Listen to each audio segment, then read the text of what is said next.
Hello, my friends. I'm so happy to be with you today. Today is a little bit of a different episode, and I do want to prepare you that we are talking about death and grief and loss. And so if that feels too heavy today, then just tuck this episode away and you can save it for another time. I get to introduce you to B.R. Duray. This is his debut children's book, but he is also a filmmaker, a writer, a director, and a creative storyteller. This book is from his direct experience of losing his dad when he was just 10 years old. And so it is quite an honor to be able to share this with you so close to Father's Day. I also have a personal experience in that a friend, Joe, just died last Friday. So I do get a little bit teary at times as we're chatting, thinking about his wonderful family, his two boys, his amazing wife, and my very good friend, Kaylee. So please forgive me as sometimes I have a difficult time as we chat. It's not so often that I get to talk so vulnerably with somebody who has experienced a loss at such a young age. And BR does an amazing job of talking about what really helped him feel supported during that time, what it was like, how he was supported by his mom and other members of his community. But we also dig really deep into the process of creating and writing this book and how healing it was, how his dad's death and life still impact him now, and how he's doing. Thank you so much, BR, for joining me today. It's been an honor to get to know you, and I'm so grateful to share our conversation. The book, The Mood Swing, is now available at moodswing-media.com. You can also buy it on Amazon. It does not overtly talk about death or grief or bereavement, and so this book would be really applicable for any child who is experiencing mood swings or perhaps has a mood disorder or any just regular old up and down emotion that we all go through. It's a beautiful story, and I'm so grateful to share it with you. Hey friends, welcome to Child Life On Call. My name is Katie Taylor. I am a mom and I'm a child life specialist. If you're listening to the podcast today for the first time, welcome, and we want you to know that the conversations we have here are designed for parents whose child has received a medical diagnosis. I know it may feel extremely terrifying and world-changing even, but you're here now, and you're about to hear from another parent who has had the same feelings that you do right now, and they're still standing. They had the courage to come here and share what it was like for them, to hopefully make it a little bit easier for you. I'm so grateful to each and every guest and each and every listener who shows up here, and it's my privilege to host this sacred space. On Friday, my friend Joe passed away, and he is 49, leaving behind two young boys, 6 and 8. I would love to dedicate this episode to Joe and to Kaylee and to their boys. And I'm grateful for somebody like you who does and creates and gives your gifts to the world to help others. So all of that to say, I would love if you could just introduce yourself to our listeners and tell us a little bit about you and where you're from. I'm so happy to have you here.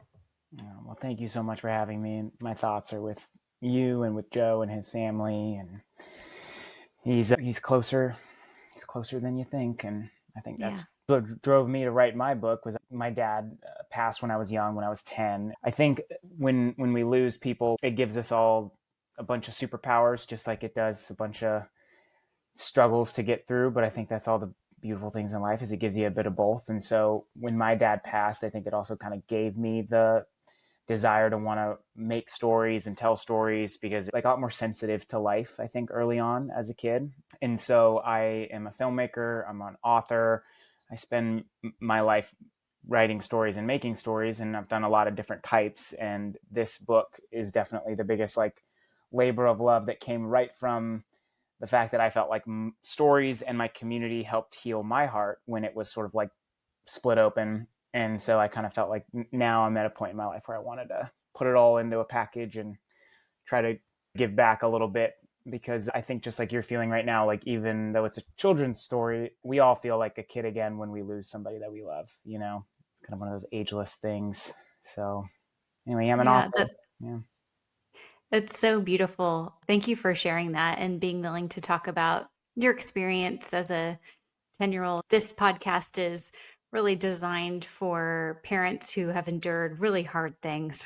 Whether Yeah. it's a child with a diagnosis, a hospitalization, a surgery, a rare disease, the loss of a child, and also the healthcare professionals that love and support and care for these families. Mm. So I also understand that it takes time, right, to process what you've been through and what was the right creative project going to be for you.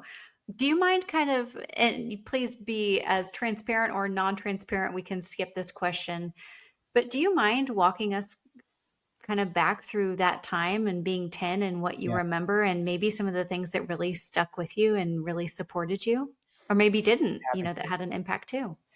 Yeah. I mean, I think at the time, like you said, like it hits you in a grief has its own time, and I think because I was so young when I first lost my dad, I think I was sort of remembered so many people, you know, feel sorry and try to help. And I think as a kid, I didn't quite grasp exactly what was going on.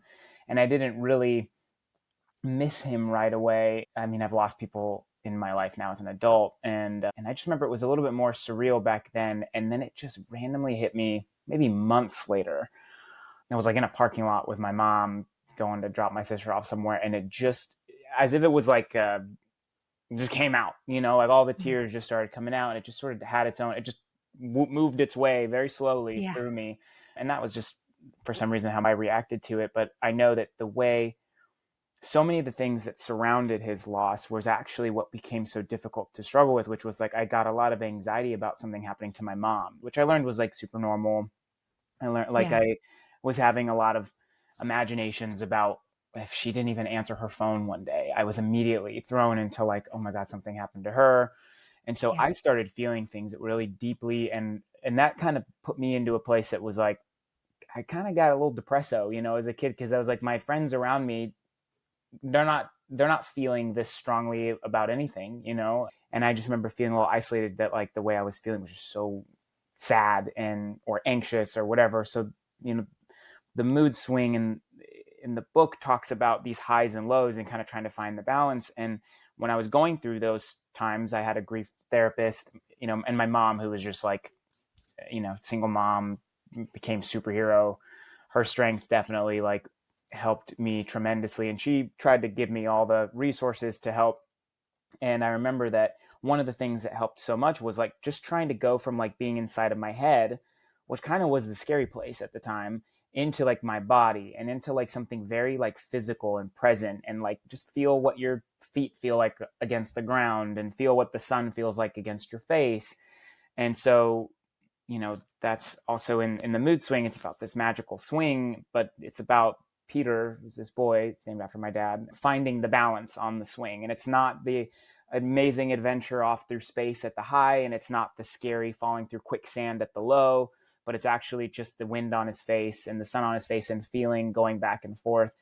And so it was like a direct, that was just like my way of, I felt like as a kid, what stuck with me was like physical sensations helped me get out of these dark imaginations that I had and these anxieties. So that part of it kind of crept in. And then also when I was younger, I mean, it takes a village, I think, always, when you're dealing with death and when you're dealing with loss.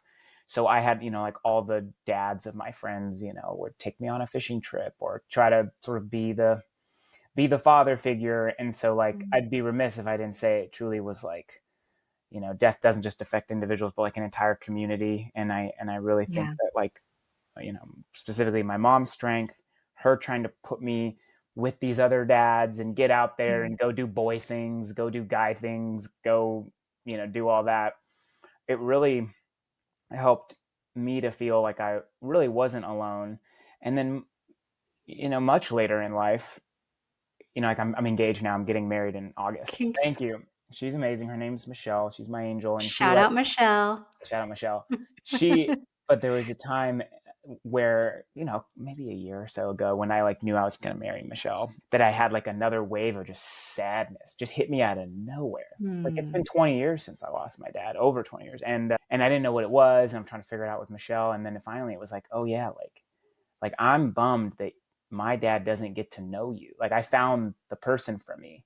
And so it was just like, I think I recognize that as you go through life, there's different reasons to miss somebody. So it comes in those waves, but that like, that's kind of fine. You're just kind of knowing that Mm. that's what it's going to be and almost letting it kind of wash over you. And then it washes right back away.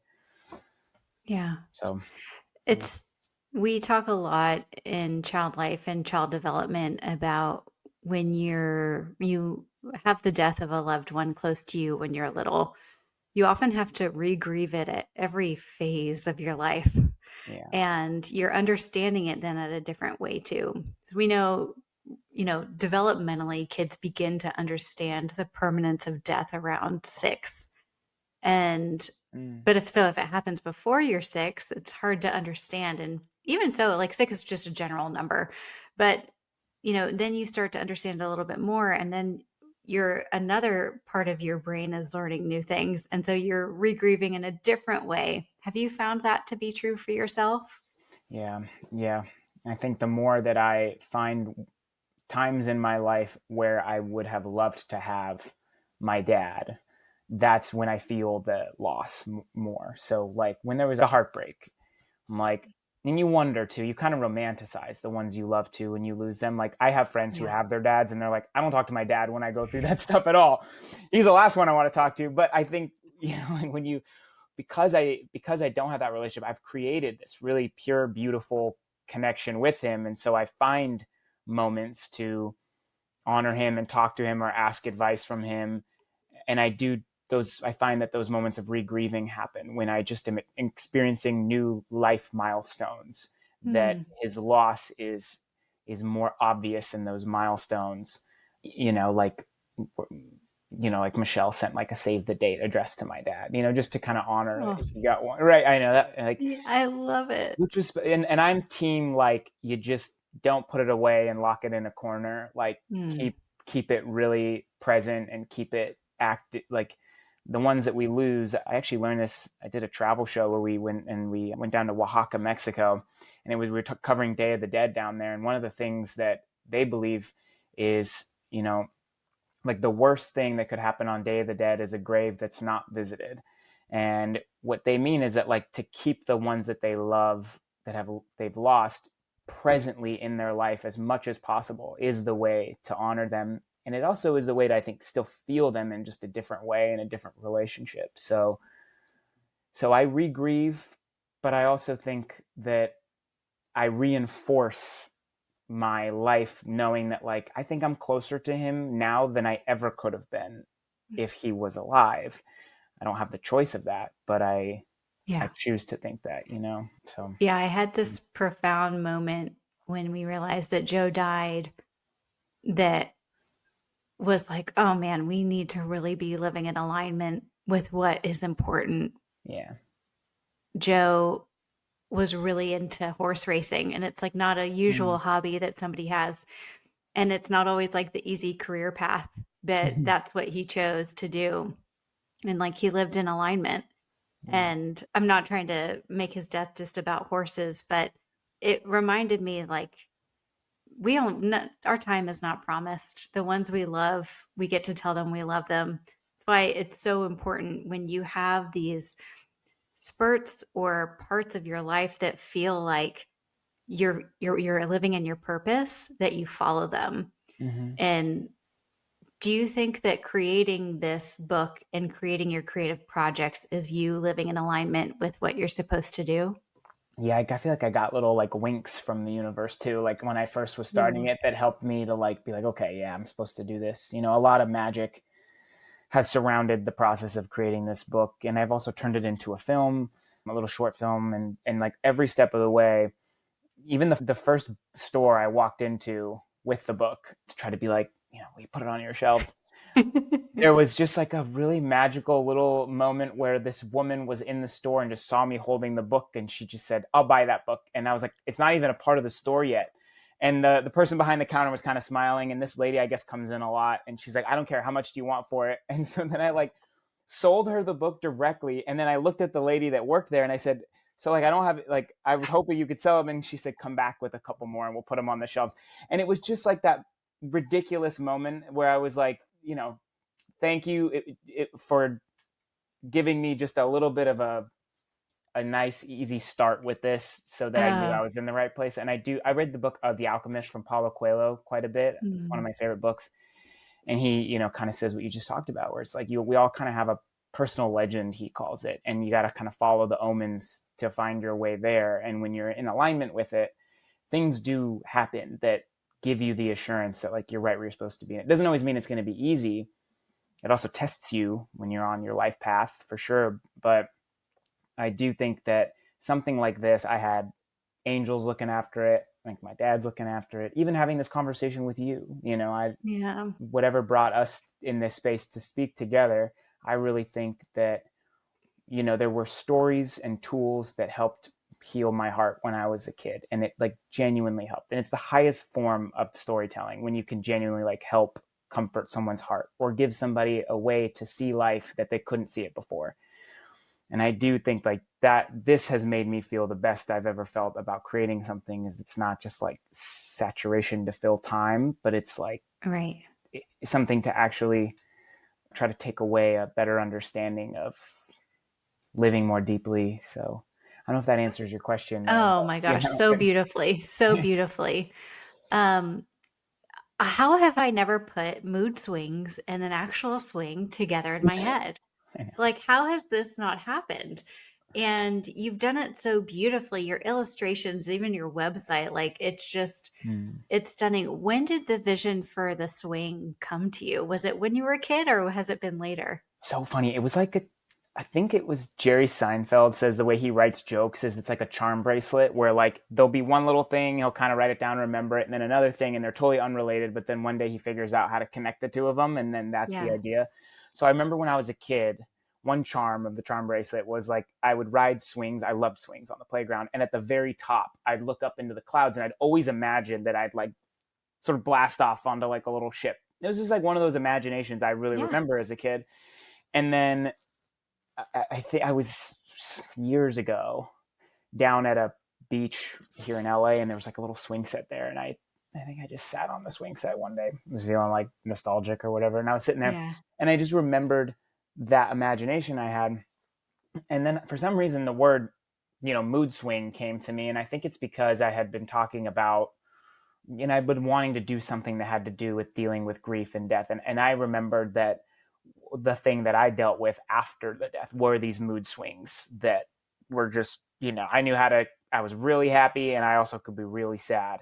And so I think just sitting on the swing, thinking about mood swings, and then imagining that imagination, it all just kind of slowly clicked into place. And then when I finally sat down to like write it, it actually started as kind of like a poem. It's a rhyming book, and so I kind of wrote it out really quick. And it was originally to be a film, because that's my usual trade as a writer director, and that's how I make my living. And so I was going to make an animated film, and I had done all these storyboards for it and made this concept art, and we were going to go off and make a movie, me and my team. And then there was just one too many, again, signs, little omens that happened where the film just wasn't clicking. It wasn't happening. I don't remember when the actual thought of turning it to a book exactly happened, but I do remember that there was a conversation I had with a friend about like how much when you're reading a book to a child, like how intimate that experience is and how shared that experience is. Yeah. And for this to be a movie or a film, what are they going to do? Be on YouTube watching it? And is a parent and a kid going to be together? I kind of was like, wait, I don't actually think that's the best place to receive this content. And I think it like a book feels better. So then I basically just took all the artwork that I was developing for the movie, hired an illustrator who's one of my good friends, Moms, real name's Momo, who just took that art and we just went page by page, and she by hand, like every single thing of this book, every page is illustrated by hand on an iPad that brought it to life. So then that created the book. And then of course, since I am a filmmaker, I still want to make a movie somehow with this. So then we basically made a short film about the book, like a mother going into her son's room who's grieving one night and has this magical book that when she reads it to him, it comes to life around his room and it kind of helps heal him for a night. And so still got my wish of making it a movie, but it needed to be a book first. So I love it. You're letting it drive. Totally You're listening. I was like, what do I know? I think our creative works for any artists out there, creatives, you probably know, and this is like it. They come up, they become their own thing, and you kind of have Yeah. to let it guide you, and you kind of have to have the grace to say, all right, that is not what I thought it was going to be, but okay, Yeah. you know. It's so beautiful. And my friend Jessica Carenti is an author, a child life specialist, and Mm, talks a lot about grief in her work. Her whole work is grief. And she talks a lot about that moment, the parent child connection mm, when reading, especially around stories of grief and the healing that comes not just for the child, but for the parent who's grieving too. mm, Because like as you mentioned at the beginning, when we're grieving someone, it's like we become a kid again. yeah, We're sad, we're scared, we feel alone. yeah. So I love that what you're creating isn't just helping kids, but it's helping their parents. I get most of them, I think a lot of kids like the illustrations, and they like the little things they find in the pages, and they ask questions for their parents. But this story, definitely the first deeper impact is for the parents mostly. Typically I get a lot of the feedback from them that are getting emotional. And I think, it creates a space to talk about it with the kids. But I definitely did something that was deeper. And it gets kind of scary at some parts because death is scary. And I think Yeah. like you kind of have to go there to be able to then go to get out Mhm. of it. And you got to be, and then you feel safe at the end. And so one story that stuck with me where I knew, okay, this isn't just for kids, was I was actually at my bank doing like some business banking when I set the book all up and stuff. And my banker, we don't really know that well, but we were in his cubicle, and he's like, "Oh, I see here you got a company you started." I said, "Yeah, it's for a book." And I had one with me, and I just started reading it to him. And I just like read him the whole book because I was all like energized about it. And Yeah. he was silent at the end. And I looked up at him, and he was crying. And he just said, "I just lost my dad 6 months ago." Oh my goodness. And so it just was like one of those, talk about the omens, but it was one of those things where I was like, yeah, if a banker at work, if it can, then it just told me, okay, this isn't just for kids, it's for Yeah. the kid and everybody, Yeah. and now I just kind of am trying to hope that it takes its own wings and finds readers and families that do need it most. Because, it's not the book I think you want to pick up when it's not like a dinosaurs and tacos. It's just like for any night before going to bed. It's a very Yeah. meaningful, it's for a purpose. And so I know that unfortunately, death touches everybody. It just does. And so I think having something that's a tool for when it does touch us, because it's the most guaranteed thing in life. It's so funny that it's also one of the most, people are so scared of it, but it's Mm. actually like, Painful. it's painful, but it's Yeah. that thing we're all going to do. One of the things I love to reassure families when I give them resources like this, and even for myself, is that when you're having that sacred moment and you're reading a book like this that really emotes a lot of emotion and feelings and sometimes tear and conversations, not to be scared of doing that in front of your kid. Mm-hmm. I know a lot when we were growing up, the story was like, don't cry in front of your kids. Don't let them see you upset. You have to be strong all the time. But that's not always the case. And we're learning so much more about vulnerability Mm. and that sharing your grief, and not so much so that the child is then taking care of you. That's not what we're trying to get at, but that it's okay to be sad, not just alone. It's okay to be sad together Mm-hmm. and to cry and then hug and work through it. And as you say, not tuck it away when it comes up. So I think that's an important part of knowing that when you get together with a beautiful book or piece that's about grief and death, that it's okay to let yourself, as the parent and the adult, get teary Mm-hmm. and be upset next to your child. And it allows them to feel like they can do it too. Something my mom did, I think, so amazingly, especially looking back, I just gets more and more like, wow, she was a superhero, but she found a way to be very strong in a way that made me feel safe. So she was very strong, and she was very, when it came to just kind of making sure life kept moving, make sure you're staying healthy, make sure that you're getting involved, you're seeing your friends. She kind of kept that toughness. But when it came to Wow. dad, when it came to talking about dad, when it came to any of that, it was just sensitive, and it was so, and we would be sometimes crying together or talking together about him or going to do the things that he loved to do. And so I think that balance, maybe she wasn't even conscious of, but if I look back on it, like she found a way to be strong. And so I never felt like my mom, I had to take care of her, like you're saying. I never felt like that. Yeah. She was so like, we're moving, life moves on. But then when it was like, I never also felt like I had to hold in anything. Like if I needed to feel something, she would feel it like with me. And no one prepares you for that. So I don't know how she, knew Man, your how. parents are pretty amazing. Yeah. And Yeah. I do, for all the single moms, single dads, single parents out there that have to like serve two roles, or, like if they've lost a child and now they're having to all of a sudden change their whole identity that they used to know. I think those are the moments when the most help it comes spiritually, it comes physically, it's all around us. There's this quote that I love, which is like, the world is full of magical things waiting for our senses to grow sharper. And so it's really up to us to like have a clarity to see those things around us because they're there. But sometimes when we're going through grief or going through sadness, it's just so hard to see anything that's right around us. It becomes very cloudy and it becomes really tough. And so I guess my offering to others is like, I think just asking for clarity and to see the help that is right around can give agency to everybody going through those times. Well, you're such a beautiful soul inside and out. I'm so grateful that your PR person's email landed in my inbox. Yeah. Shout out Corinne. She's been amazing. Shout out. Yeah. And then Lindsay, who edits this podcast, we go through our guests pretty specifically. Like, is this something we want to share? And we saw what you created. We saw a little bit about your story. And I'm so grateful to get to know you now and get to share the mood swing. Where can people find it and follow more along with what you create? Thank you, Katie. It's available we're doing like a re-release on Father's Day. So last year, Father's Day, I did a little limited edition to the community. And so the official release is going to be this Father's Day on Amazon. You can get it.